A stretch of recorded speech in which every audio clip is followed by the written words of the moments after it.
unions around the world, they are actually taking measures together as a fight to get out of the financial and economic crisis. And the key message there is that we need more stimulus packages, because even though there are some light spots here and there, or green shots as they are called, we know that the unemployment can be pretty high still next year.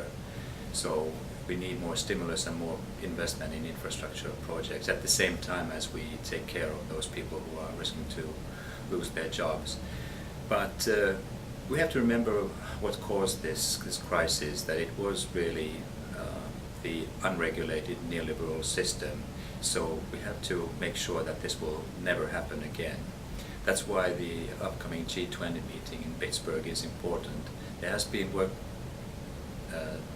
that has been done on re-regulating the financial markets. We have to make sure that it really happens.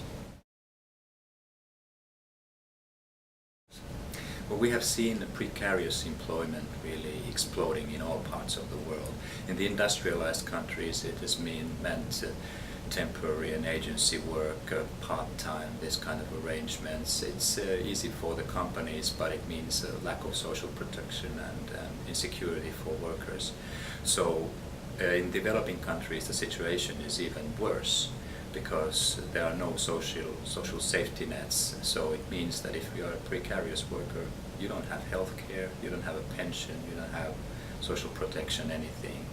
So what we are doing is that we have launched a permanent campaign to restrict precarious employment and to make sure that if temporary and agency work is being used, the workers are entitled to the same level of wages and social protection.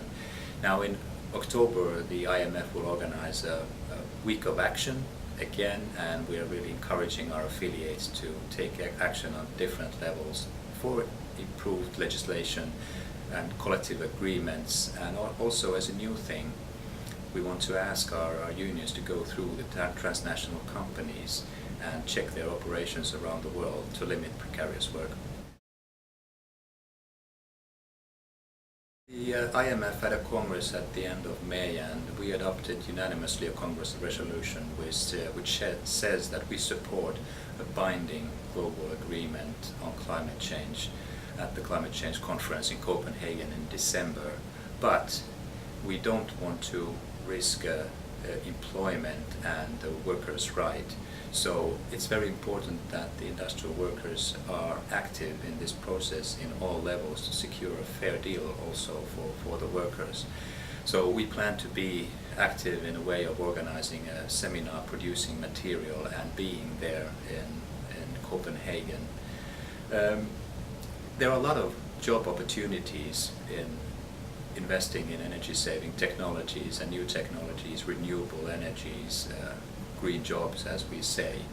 In the industry, we know that we will need industries like the steel industry, which is sometimes seen just as something polluting, but we need steel also for building windmills. So what we want to make sure is that whenever we produce steel, it's done with the best available technologies, and that means also that we have to invest in technology transfer to developing countries.